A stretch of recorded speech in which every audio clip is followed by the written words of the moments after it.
오늘 우리에게 주시는 하나님의 말씀은 신명기 10장 12절에서 13절까지의 말씀입니다. 구약성경 278면 부근에 있습니다. 신명기 10장 12절에서 13절까지의 말씀입니다. 우리 하나님의 말씀을 함께 합독하도록 하겠습니다. 이스라엘아, 내 하나님 여호와께서 내게 요구하시는 것이 무엇이냐? 곧 내 하나님 여호와를 경외하여 그의 모든 도를 행하고 그를 사랑하며 마음을 다하고 뜻을 다하여 내 하나님 여호와를 섬기고 내가 오늘 내 행복을 위하여 내게 명하는 여호와의 명령과 규례를 지킬 것이 아니냐?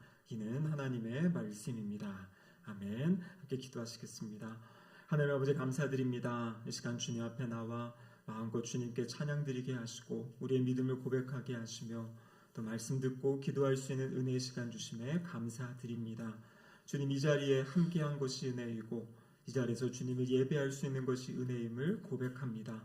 성령 하나님, 우리 가운데 찾아와 주셔서 이 저녁에도 말씀하여 주시고 또 우리의 마음과 심령을 새롭게 하시며 오직 하나님 나라를 소망하며 꿈꾸는 거룩한 심령들이 되게 하여 주시옵소서. 설교자 입술을 주장하시사 하나님의 뜻이 온전히 선포되게 하여 주시옵소서. 예수님의 이름으로 기도드립니다. 아멘. 네, 한 주간 잘 지내셨습니까?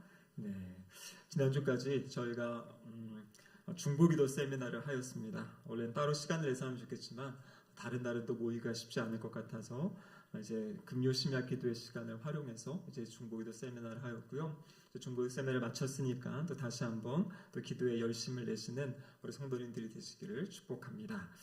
그럼 아까 찬양한 것처럼 그런 것 같아요. 우리가 찬양할 수 있는 것이 은혜이고 기도할 수 있는 것이 은혜이고 기도하자마자 뭐 어떠한 증거가 나타나고 어떠한 변화가 나타나지 않을지라도 내가 그 시간에 다른 헛된 것을 구하지 않고 다른 헛된 것을 의지하지 않고 하나님께 나와서 하나님을 의지하고 신뢰한다는 자체가 그것이 바로 은혜인 줄로 믿습니다.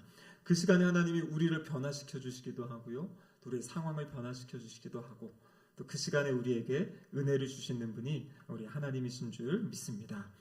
너무나 감사한 것은요, 우리 독방을 통해서 우리 정윤정 원사님 이렇게 또 수술하는 그 과정 가운데 우리 많은 성도님들이 또 함께 기도해 주시고 또 마음을 모아 주셔서 너무나 감사드립니다. 아침 7시 한 15분쯤에 수술실에 들어가셔서 마친 시간은 이제 정확하게 알 수 없는데 이제 아드님 통해 가지고 한 10시 50분경에 이제 수술을 마쳤다라는 이야기를 들었고 계속 기다렸는데 이 마취가 온전히 깨어나고 이 전화를 한 것은 한 오후 3시쯤 된 것 같습니다. 이제 그때쯤에 권사님이 그 전에는 나창교 성도님이 전화를 걸었는데도 약간 정신이 없으셔서 대화를 못했다고 하셨고 그래도 감사하게 어제 통화할 때보다 목소리도 많이 좋으시고 그리고 이렇게 무통주사를 맞아서 또 통증은 또 그렇게 많이 심하진 않다고 이야기하십니다. 근데 또 이제 그 상황에서 내일 아침에 또 이제 투석을 해야 되고 이제 그런 과정들이 있는데요. 그래서 하나님께서 우리 정윤정 원사님 무엇보다도 또 혈압이 또 안정되어야 또 이 모든 투석의 과정들이 진행되는데요. 혈압이 잘 안정되고 또 고관절 수술한 부분들이 또 잘 회복될 수 있도록 또 투석받는 여정들 하나님 은혜 가운데 잘 감당하실 수 있도록 그렇게 기도해 주시면 감사하겠습니다. 자, 우리 성도님들이 참 마음이 따뜻하신 것 같아요. 그 기도에 또 이렇게 다 기도로 올려주시고 또 함께 기도해 주신 우리 모든 성도님들께 감사를 드립니다. 오늘 우리가 읽은 이 본문 말씀은 신명기는요, 우리 모세의 고별 설교라고 이야기합니다. 1장부터 36장까지 쭉 보면 세 편의 설교가 이제 기록되어 있다. 학자들이 그렇게 세 편으로, 세 부분으로 이 본문을 나누게 됩니다. 핵심은 무엇이냐면 지금까지 하나님이 이스라엘 백성들에게 주셨던 은혜를 기억하는 장면이고요. 그리고 이제 그 가나안 땅, 약속의 땅에 들어가서 어떻게 살아야 될지에 대해서 이제 말씀을 전해주시는 장면입니다. 이스라엘 백성들에겐 지금 이제 커다란 전환점을 앞두고 있는 것입니다. 아시다시피 애굽에서 이제 출애굽했던 출애굽 1세대는 광야 40년의 그 방황의 시간 가운데 다 생을 마감하게 되고요. 이제 이 모압 형제 남아 있는 사람들 여호수아와 갈렙을 제외한 모든 사람들은 바로 출애굽 2세대 그들이 이제 가나안 땅, 약속의 땅을 들어가야 되는 상황입니다. 여러분, 이들이 광야 이 유랑하던 시기는요, 어떠한 시기입니까? 하나님께서 전적인 은혜를 베풀어 주신 그러한 시기입니다. 그래서 아침마다 하나님께서 만나로 그들의 먹을 것을 주시고요, 또 특별한 때에 그들에게 메추라기를 보내주셔서 또 고기를 먹을 수 있는 기회도 주셨습니다. 이들이 가는 길을 인도한 것은 구름 기둥과 불 기둥이고요. 그래서 이 광야의 그 뜨거운 태양을 구름 기둥이 막아주고, 또 밤이 되면 이 쌀쌀하고 추운 그 광야를 이 불 기둥이 따뜻하게 데워줘서 이스라엘 백성들을 하나님이 40년이라는 시간을 보호하셨잖아요.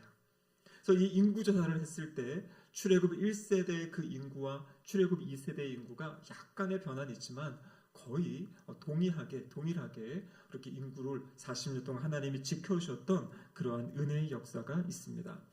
그래서 이들은 성막을 중심으로 언제나 진을 치고 또 성막을 중심으로 이동하면서 언제나 하나님이 우리와 함께 하신다라는 그것을 바라보며 살아왔던 사람들입니다. 여러분, 그런데 이제 이들이 가나안 땅에 들어가면 이들의 삶이 달라집니다. 가나안 땅은 어떤 곳입니까? 여긴 이제 농사를 짓는 곳이에요. 그리고 이미 가나안 족속들이 농사를 지으며 자신들의 신을 섬기며 살았습니다. 이들이 바로 섬겼던 신이 어떤 신입니까? 우리가 알고 있는 바알과 아세라라는 이런 신들이죠. 이 바알과 아세라는 바로 풍요의 신입니다. 특별히 이 하늘에서 비를 내려주는 신이어서 이 농사를 지을 때는 이 비가 절대적으로 중요하지 않습니까? 그래서 그 비를 내려달라고 그 바알과 아세라에게 제사하고 살았던 그 모습, 그 우상을 섬겼던 모습이 이 가나안 땅 사람들의 모습입니다. 근데 이제 이스라엘 백성들이 이 광야 40년을 유랑하던 사람들, 이 사람들은 광야에서 태어났고 거기서 살았기 때문에 그것이 익숙한 사람들이었어요. 근데 이제 이 가나안 땅, 약속의 땅에 들어가서는 이전과 다른 새로운 삶의 방식을 취해야 된다라는 것입니다. 근데 그것을 갈 때 위험성이 있는 거죠. 이제 그 땅의 사람들이 섬기던 신을 따를 수 있고 그 땅의 사람들이 살아갔던 가치관과 생활 방식들을 따라갈 수 있습니다. 근데 여러분, 이 가나안 땅은요, 아주 하나님을 떠나서 타락한 문화가 있던 땅이 가나안 땅이잖아요. 하나님께서 이스라엘 백성들을 그곳에 들여보내기 위해서 그냥 가나안 민족들을 쫓아내고 진멸시키는 것이 아니라 그 땅의 죄악이 관영했기 때문에 하나님이 이스라엘을 심판의 도구로 사용해서 가나안 땅을 치시는 장면, 그것이 바로 가나안 정복전쟁의 커다란 의미입니다. 그래서 이때 하나님께서 이들에게 주신 대비책이 있습니다. 그것이 무엇이냐면 바로 하나님과 맺은 언약을 기억하게 하는 겁니다. 여러분, 이스라엘 백성은요 40년 전 애굽에서 구원 받고, 그리고 하나님이 이들을 신의 산으로 부르셔가지고요 신의 산에서 무엇을 하십니까? 언약을 맺습니다. 하나님이 이들에게 말씀을 주세요. 자, 그 이야기가 출애굽기 19장 6절의 말씀인데요, 같이 한번 읽어보겠습니다. 너희가 내게 대하여 제사장 나라가 되며 거룩한 백성이 되리라. 너는 이 말을 이스라엘 자손에게 전할지니라. 아멘. 내게 대하여 제사장 나라가 되고 거룩한 백성이 된다. 여러분, 이것이 바로 이스라엘을 부르시고 구원하시고 그들에게 주신 정체성이고 사명인 것입니다. 바로 제사장 나라, 거룩한 백성이 되어서 주변 나라에 하나님이 어떠한 하나님인지를 알리는 것이에요. 하나님을 떠나 하나님 없이 살아가고 있는 사람들에게 이들을 창조하신 분이 누구고 지금 이 세상을 다스리고 통치하시는 분이 누구인지를 보여주는 것입니다. 그것을 어떻게 보여줍니까? 이들의 삶의 모습을 통해서, 이들이 어떻게 예배드리는지, 누구를 향해 예배드리는지, 또 이들이 살아가는 모습이 그 이전의 가나안 땅 아니면 주변 사람들과 어떻게 다르게 살아가는지, 그것을 통해서 하나님 나라의 백성, 하나님이 어떠한 분이신지를 드러내기를 원하신 것, 그것이 바로 하나님의 뜻입니다. 그래서 하나님이 이들에게요 제사장 나라, 거룩한 백성이 될 것이다, 너희들은 그 백성이다라고 말씀하시면서 이들이 어떻게 살아야 될지에 대해서 말씀해 주세요. 그 내용이 바로 출애굽기 20장 1절에 나와 있습니다. 우리 같이 한번 읽어보겠습니다. 하나님이 이 모든 말씀으로 말씀하여 이르시되, 지금 하나님께서 이스라엘 백성들을 다 모아놓으시고 이제 하나님이 말씀을 주시는 겁니다. 여러분 출애굽기 20장 이어서 나오는 말씀이 어떤 말씀인지 기억하십니까? 바로 이 출애굽기 20장은 하나님께서 10가지의 계명을 이스라엘 백성들에게 주시는 장면이에요. 그러니까 하나님께서 직접 하나님이 이 이스라엘 백성 모두 들을 수 있도록 그들에게 10계명을 주시는 장면이 출애굽기 20장의 말씀입니다. 출애굽기 31장 18절에 보면 이렇게 말씀하고 계십니다. 여호와께서 시내산 위에서 모세에게 이르시기를 마친 때에 증거판 둘을 모세에게 주시니 이는 돌판이요 하나님이 친히 쓰신 것이더라. 하나님께서 산 위에서 모세에게 또 말씀을 다 주십니다. 여러분 하나님의 말씀을 듣고요, 백성들이요 하나님의 음성을 듣고 그때 어떤 상황들에 두려워합니다. 그래서 10계명을 들은 다음에 백성들이 모세에게 무엇을 요청하냐면 하나님께 말씀해 주셔서 우리 모두가 하나님 음성을 듣지 않고 모세를 통해서 듣게 해달라고 그렇게 백성들이 요청을 해요. 그래서 하나님께서 이 10계명을 말씀하신 다음에 이어지는 출애굽기 21장부터 24장까지에 있는 그 하나님의 율법의 말씀을 주실 때는요, 모세를 따로 불러서 모세에게 말씀해 주신 겁니다. 오늘 출애굽기 이 31장에 보면요, 그 여러 가지 말씀들을 다 주시고 지금 모세에게 말씀을 다 하신 거죠. 그리고 증거판 2개를 모세에게 주시는데 이것은 돌판이고 성경에 뭐라고 되어 있습니까? 하나님이 친히 쓰신 것이더라. 여러분 이것을 원문을 그대로 직역하면 뭐냐면요, 하나님의 손가락으로 쓰신 것이다. 이렇게 원문이 표현되어 있어요. 여기서 구약에서 하나님의 손가락이라는 것은 무엇이냐면 하나님이 직접적으로 행동하신 것이다. 이것을 나타낼 때 하나님의 손가락을 쓰셨다라는 것입니다. 여러분 그렇기 때문에 이 출애굽기 20장에 나와 있는 10계명은요, 어떤 이스라엘 백성들만을 향한 어떤 율법도 아니고요, 모세가 어떤 만들어낸 그런 것도 아니고 그냥 단순히 인간이 따라야 될 윤리적인 이야기가 아니라는 것이에요. 인간을 창조하신, 우리를 창조하신 하나님께서 사람은 마땅히 이러한 모습으로 살아야 된다. 이것이 바로 하나님이 우리 인간을 창조하셨을 때 그때부터 기대하신 인간들의 삶의 모습이다라는 것을 바로 이 10계명을 통해서 우리에게 주신 겁니다. 그런데 이 10계명은요, 이 구약의 사람들에게만, 아니 이스라엘 백성들에게만 적용되는 그러한 말씀이 아니다라는 것이에요. 이 10계명은 바로 오늘날 지금 우리 예수님을 믿고 하나님을 섬기는 우리 모두에게 주신 우리 신앙의 기준이 바로 10계명이다라는 것입니다. 많은 분들에게 삶의 기준이 무엇입니까? 라고 이야기하면요, 성경입니다 라고 이야기하세요. 맞죠, 성경이죠. 여러분 그런데요, 성경의 이 많은 것을 다 기억하십니까? 이 많은 내용을 다 이해하십니까? 여러분 이 많은 것을 다 이해한다면 어떻게 보면 너무나 두루뭉실하고 어떻게 보면 기준이 없는 것이 될 수 있어요. 근데 하나님께서는요, 우리에게 명확한 삶의 기준, 이 도덕적인 기준을 주셨습니다. 그것이 바로 무엇입니까? 10계명이다라는 것이에요. 그래서 나의 삶이 지금 내가 바로 살고 있는지, 나의 삶이 지금 잘못된 길을 가고 있는지에 대한 기준이 무엇이냐면 바로 이 10계명이라는 것이에요. 우리가 이 땅을 살아갈 때 세상 사람들에게 그리스도인들은 이런 모습이다라고 세상과 다르다라는 것을 보여줄 수 있는 것은 바로 10계명의 말씀에 순종하며 살아가는 그 모습이다라는 것입니다. 여러분 에베소서 1장 4절과 5절에 보면 하나님이 우리를 구원하신 뜻을 이렇게 말씀하고 계십니다. 같이 한번 읽어보죠.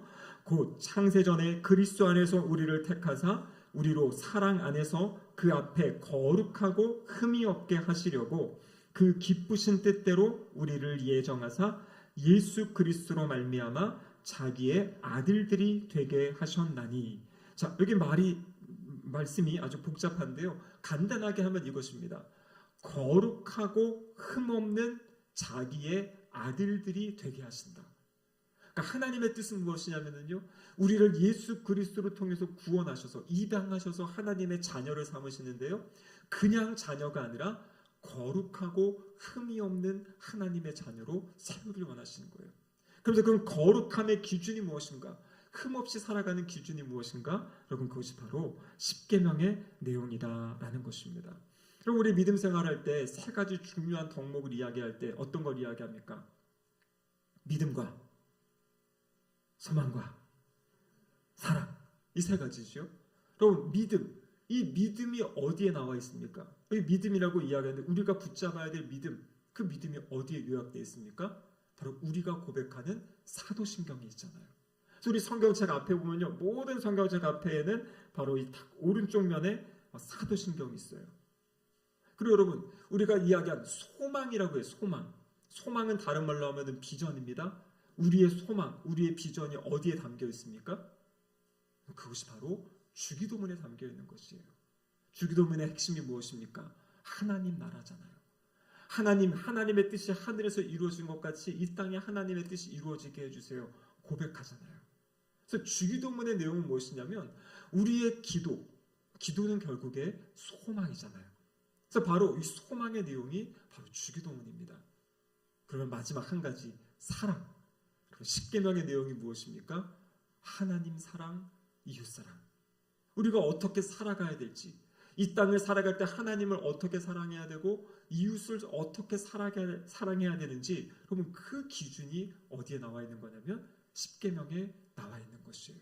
그래서 우리의 이 믿음과 소망과 사랑, 이 사도신경과 그리고 주기도문과 이 십계명이 바로 그래서 우리 성경 앞뒤에 보면 이것이 언제나 실려 있는 것이죠. 그래서 특별히 이 십계명의 말씀, 제가 오늘은 이제 출애굽기가 원래 이제 십계명에 주신 말씀이고 신명기 5장에 오면 또 다시 한번 십계명을 이야기합니다. 이것은 이제 출애굽 2세대에게 지금 모세가 40년 전에 주셨던 그 말씀을 다시 지금 이제 전하는 그러한 장면이지요. 그럼 신명기에 보면요, 신명기 12장부터 16장까지 성경학자들은 이 중간에 있는 부분을 신명기 법전이다 이렇게 이야기합니다. 그래서 신명기 가장 핵심이 되는 부분이 신명기 12장에서 26장이에요. 보니까 우리 성경 일독하시는 분들 내일부터 이제 신명기 말씀 이제 읽으시지 않습니까? 순서가. 내일부터 이 말씀을 보실 때 한번 이 부분에 집중해서 보세요. 성경학자들에 의하면 바로 이 신명기 12장과 이제부터 신명기 26장까지는 신명기 5장에서 말씀한 십계명에 대한 시행 세칙, 어떤 시행 세칙들을 이야기한다 그래요. 그러니까 10가지의 계명, 그 계명을 어떻게 삶의 자리에 적용하며 살아가는지, 그것이 바로 신명기 12장에서 26장에 그것을 풀어서 설명해주고 있는 것입니다. 그래서 결국에 그 모든 것의 핵심이 어디에 있는 거냐면 이 십계명 10가지의 계명에 있다라는 것입니다. 그래서 오늘부터 앞으로 10주간 우리가 10가지의 계명을 다시 한번 살펴보기를 원합니다. 내가 머리로 알고 있다, 다 알고 계시죠? 암송하고도 계시죠? 중요한 것은 그러면 지금 나의 삶이 그 기준에 어떻게 맞춰져 있는지, 아니면 나의 삶은 그 기준에서 빗나가 있고 멀어져 있지는 않은지, 그렇다면 하나님께로 우리의 삶의 방향을 맞추시는 그런 은혜의 시간이 되시기를 축복합니다. 자, 십계명의 첫 번째 계명 신명기 5장 7절에 보면 이렇게 기록되어 있죠. 같이 한번 읽어보겠습니다. 나 외에는 다른 신들을 내게 두지 말지니라. 자, 여기 보면요, 나 외에는, 여호와 하나님 외에는 다른 신들을 내게 두지 마라. 실제 신은 없지만 사람들은 여러 가지 우상들을 만들어 놓고 그것을 섬기지 않습니까? 그래서 주님의 말씀이 무엇이냐면 나 외에는 다른 신들을 내게 두지 말지니라. 그래서 우리가 알고 있는 이 웨스트민스터 소교리 문답에 보면요, 이 부분을 어떻게 설명하냐면요, 오직 하나님께만 드려야 할 예배와 영광을 다른 것, 우상에게 돌리는 것을 금하는 것이다. 그러니까 오직 하나님께만 예배를 드리고 하나님께만 영광을 돌려야 된다. 그렇게 지금 이 부분을 말씀하고 계시는 거죠. 다른 우상을 섬기지 말고 다른 우상에 우리의 마음을 빼앗기지 말 것을 이야기합니다. 이 루터가 쓴 소요리 문답서를 보면요, 여기에는 이렇게 또 이 부분을 설명했습니다. 우리는 무엇보다도 위에 계신 하나님을 경외하고 사랑하고 신뢰해야 된다. 그러니까 우상을 섬기지 말아라 라는 것은 어떻게 보면 부정적인 명령입니다. 그러면 그래, 나는 우상을 섬기지 않으니까 나는 이 계명을 잘 지키는 거야 이렇게 생각할 수 있는데요, 이 계명을 긍정적으로 그러면 나 외에는 다른 신을 두지 말라. 그럼 나를 가장 우선순위에 두는 방법이 무엇인가? 그 내용이 무엇이냐면 위에 계신 하나님을 경외하고 사랑하고 신뢰해야 된다 이렇게 말씀하세요. 그래서 제가 오늘 이제 말씀 본문으로 잡은 말씀이 신명기 10장 12절과 13절 말씀인데요, 제가 보기에는 이 말씀이 바로 1계명을 설명해 주는 말씀인 것 같습니다. 같이 한번 읽어보도록 하겠습니다. 이스라엘아, 내 하나님 여호와께서 내게 요구하시는 것이 무엇이냐? 곧 내 하나님 여호와를 경외하여 그의 모든 도를 행하고 그를 사랑하며 마음을 다하고 뜻을 다하여 내 하나님 여호와를 섬기고 내가 오늘 내 행복을 위하여 내게 명하는 여호와의 명령과 규례를 지킬 것이 아니냐. 아멘. 그러면 성경학자들에 의하면 이 12절과 13절의 가장 중심이 되는 단어는 무엇이냐면 여호와를 경외하며라는 단어예요. 여호와를 경외하며. 여러분, 하나님을 경외하며 사십니까? 그럼 경외한다는 것이 무엇입니까? 경외한다는 것은요, 두려워한다는 것입니다. 그리고 존경한다는 것이에요. 이스라엘 백성들이 살아계신 하나님의 음성을 들었을 때 그들의 반응이 무엇이었냐면 두려움이었어요. 우리가 죽을까 하노라 이렇게 말하면서요, 우리에게 직접 말씀하지 마시고 모세를 통해서 우리에게 하나님 말씀해 주세요라고 요청했다라는 것이에요. 여러분, 우리의 신앙생활이 하나님을, 예수님을 친근하게 대하고 또 뭐 친구처럼 대하고 할 수 있습니다. 아주 친밀한 아버지로 대할 수 있어요. 성경을 보면요, 끊임없이 우리의 하나님은 우리의 경외의 대상이다 말씀하고 계신 거예요. 그래서 때로는 이 하나님을 경외하는 마음, 정말 그 두려움과 존경으로 그 살아가는 그 마음, 내 안에 그 마음이 있는지, 혹시 내가 너무나 하나님을 가볍게 여기고 있지는 않은지, 그것을 다시 한번 우리의 마음을 돌아보고 확인해 보면 좋겠습니다. 그런데 여러분, 이 경외한다라는 것은 첫 번째는 그 마음입니다. 우리의 심령이 지금 어떤지를 봐야 됩니다. 근데 이 본문 오늘 12절에 보면 경외한다라는 것은 마음의 문제만이 아니라 이 경외하기 때문에 우리의 행동으로 나타나는 것이 있어야 된다라고 이야기하고 있어요. 그래서 경외는 마음의 상태만이 아니라 마음과 함께 우리의 행동이 따라 나타나는 것입니다. 자, 그것이 무엇이냐면 여기 부분에 이렇게 되어 있죠. 그의 모든 도를 행하고. 그러니까 경외한다라는 것의 의미가 무엇이냐면 하나님의 도. 도가 무엇입니까? 하나님의 진리의 말씀을 지금 이야기하고 있죠. 그 말씀대로 행하는 것, 그것이 바로 하나님을 경외하는 것이다. 이렇게 오늘 본문이 우리에게 말씀하고 계세요. 그리고 또 하나님을 경외하는 것이 무엇이냐면 이어지는 그를 사랑하며 그를 섬기는 것. 그러니까 여호와를 경외한다는 것은 그냥 단순히 마음에 두려움만 있는 것이 아니라 오늘 신명기 10장 12절의 말씀을 통해서 여호와를 경외한다는 것은 즉 나오는 것처럼 그의 모든 도를 행하고 하나님을 사랑하면서 하나님을 섬기는 삶. 여러분, 이것이 바로 하나님을 경외하는 삶이다. 첫 번째 우리에게 주시는 10계명의 첫 번째 계명이다라는 것입니다. 여러분, 여기서 여호와의 모든, 그의 모든 도를 행한다 이렇게 되어 있습니다. 여기 행한다라는 것의 의미는 무엇이냐면 걸어간다라는 것이에요. 그러니까 하나님의 말씀 위에서 걸어간다. 다른 말로 이야기가 무엇입니까? 우리의 모든 삶의 자리가 하나님의 말씀을 붙잡고 하나님의 말씀과 함께 동행하며 걸어가며 살아가는 삶, 그것이 바로 하나님이 우리에게 기대하시는 삶의 모습이다라는 것이에요. 여러분, 그런데 하나님이 우리에게 그럼 왜 이 말씀을 주시고 왜 이 율례를 주시고 이 명령과 규례를 주셨습니까? 오늘 본문 13절에 뭐라고 되어 있습니까? 내가 오늘 성경 있으시죠? 뭐라고 되어 있어요? 네, 내 행복을 위하여 내게 명하는. 여러분, 우리가 하나님의 말씀을 따르고 하나님을 경외하며 살아가는 삶, 여러분, 그 안에 참된 행복이 있다라고 말씀하세요. 그리고 하나님을 잘 믿으면은요 행복한 것이에요. 제가 몇 주에 설교했을 때도 마태복음 5장 복 있는 사람, 여러분, 그것이 결국에 행복한 사람이라 그랬잖아요. 심령이 가난한 자는 행복한 사람이다. 역설적인 이야기이지만 하나님 말씀을 붙잡고 그 말씀을 걸어갈 때 그때 우리의 삶에 참된 행복이 있다라고 주님이 우리에게 말씀하고 계십니다. 여러분, 그러면 이 말씀의 도, 이 여호와의 도를 행하는 삶의 모습, 신명기 11장 18절에 보면 이렇게 되어 있습니다. 같이 한번 읽어보겠습니다.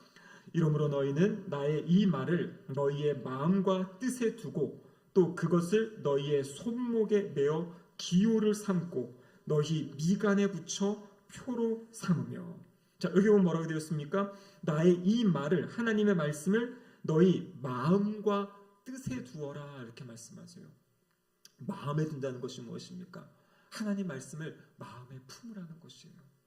여러분, 구약에서 하나님의 말씀을 마음에 품는다, 마음에 새긴다, 이 방법은 무엇이냐면 하나님 말씀을 암송하는 것이에요.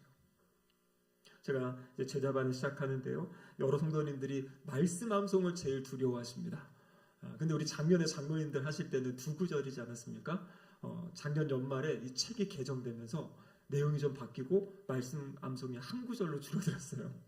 그래서 저도 두 구절을 할까 하다가 그래, 그냥 시대의 흐름에 따라 책이 이렇게 하니까 책에 따라 하자고 한 구절을 하는데요.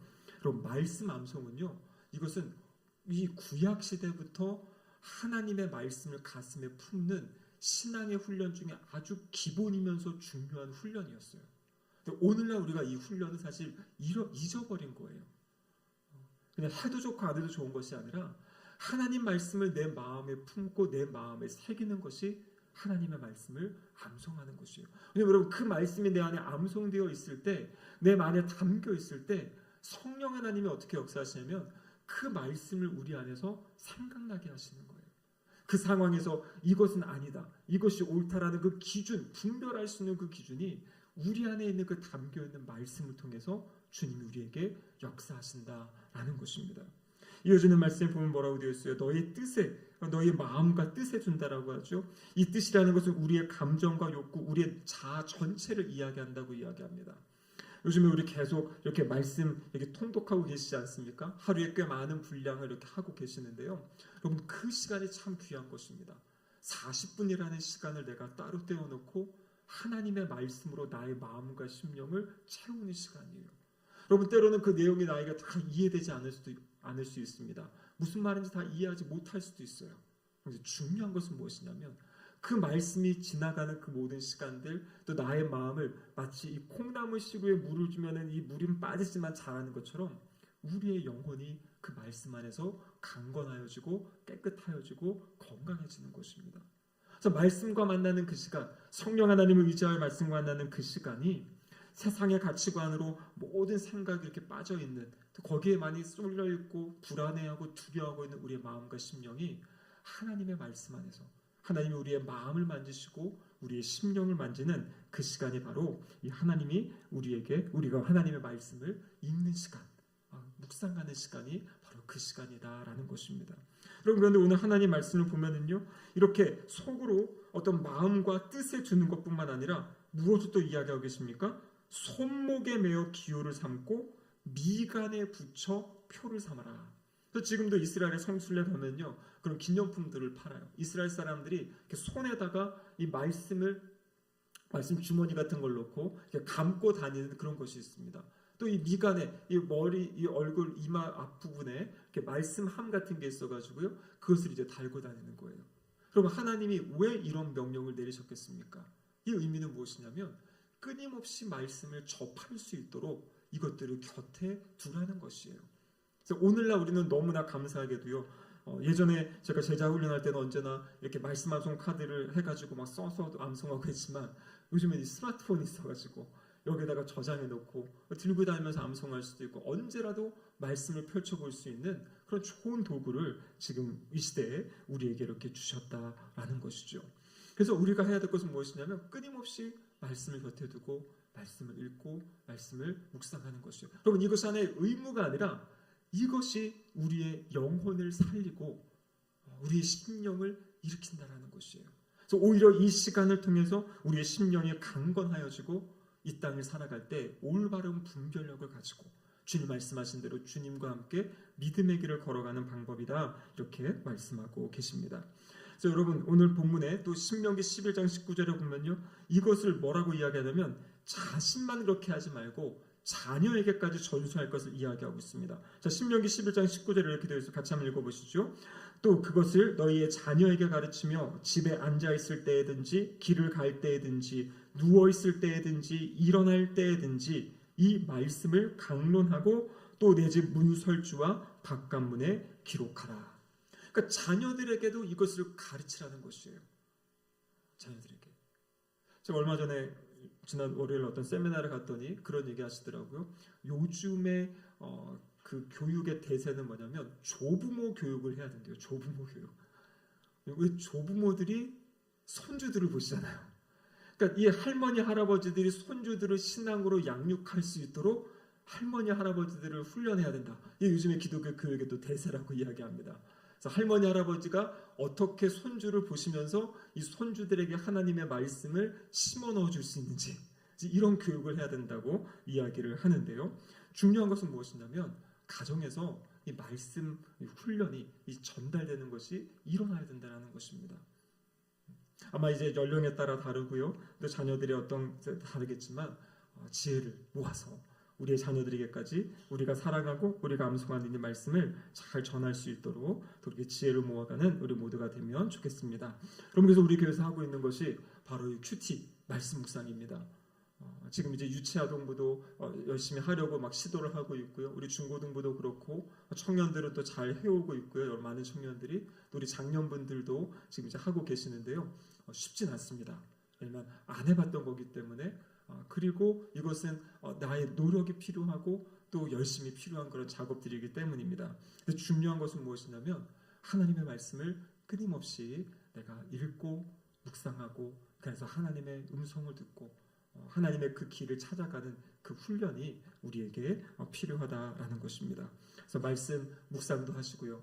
새벽기도 설교도 또 들으시고 또 말씀 읽으시는 분들 열심히 통독도 하시고 또 제자훈련 하시는 분들은 또 말씀에 또 공부하시면서 하나님의 말씀을 붙잡고 살아가는 그 삶이 바로 하나님을 경외하는 삶. 좀 그렇게 하나님께 집중하다 보면요. 우상을 섬길 시간도 없고 여력이 없습니다. 하나님께 집중하기 때문에. 그래서 그러한 삶을 살아갈 때 주님 말씀하시죠. 너의 행복을 위하여 내가 그러한 삶을 너희들에게 원한다 말씀하세요. 하나님은요. 하나님의 자녀인 우리가 행복하게 살기를 원하세요. 우리의 삶을 통해 의미를 느끼고 가치를 느끼고 보람을 느끼고 때로는 힘든 일들이 있고 어려운 일들이 있지만 그 안에서도 하나님과 동행하며 길을 찾아가기를 원하신다라는 것입니다. 그럼 요즘에 이 AI 혁명, 인공지능 혁명 참 이게 너무나 지금 급속도로 다가오는 것 같아요. 요즘에 총회에서도요, 이제 목회자들 우리 장로들 교육한다고 자료들이 나오는데 보면은 대부분의 이 주제예요. 그래서 저도 멈칫멈칫하고 있다가 이걸 어떻게 할까 하다가 지난달부터 이렇게 유료로 돈을 내고서 써보고 있어요. 왜냐하면 지금 다 이것을 가르쳐주고 이걸 사용해야 한다는데 가만히 있으면 안 되겠다 해가지고 배우고 있는데요. 근데 여러분 그럴 때 우리 이 참 놀라운 변화입니다. 앞으로 이 AI가 어떻게 우리의 삶을 바꿔놓을지 지금 참 다양한 이야기가 나오죠. 또 좀 가만히 잠자마다 갑자기 또 전쟁이 막 일어나가지고 지금 여러 경제적으로도 다양한 변수들이 막 생기고 있는 이러한 시대입니다. 여러분 세상은 끊임없이 변하고 우리에게 불안감을 주고 두려움을 주지만요. 그럴 때일수록 우리는 하나님의 말씀 앞에 잠잠히 머물 때 하나님이 이 어렵고 혼란스러운 세상 또 분별하며 또 살아가며 살아낼 수 있는 힘과 지혜를 주실 줄로 믿습니다. 그 믿음 가지고 하나님 말씀 안에서 하나님을 경외하는 생명의 길을 걸어가시기를 주님의 이름으로 축복합니다. 아멘. 함께 기도하시겠습니다. 하나님 아버지 감사드립니다. 이 저녁에 하나님 다시 한번 우리의 마음과 심령이 내가 하나님을 경외하며 살아가고 있는지 돌아볼 수 있는 시간 되게 하여 주시옵소서. 하나님 아닌 다른 것에 내가 마음을 의지하고 신뢰하고 빼앗기고 있다면 아니면 다른 분주한 것들에 나의 삶이 빼앗기고 있다면 주님 다시 하나님께 집중하는 우리의 마음 되게 하여 주셔서 주님의 기뻐하시는 주님 안에 올바른 길을 걸어가는 우리 모두의 삶이 될 수 있도록 도와주시옵소서. 예수님의 이름으로 기도드립니다. 아멘.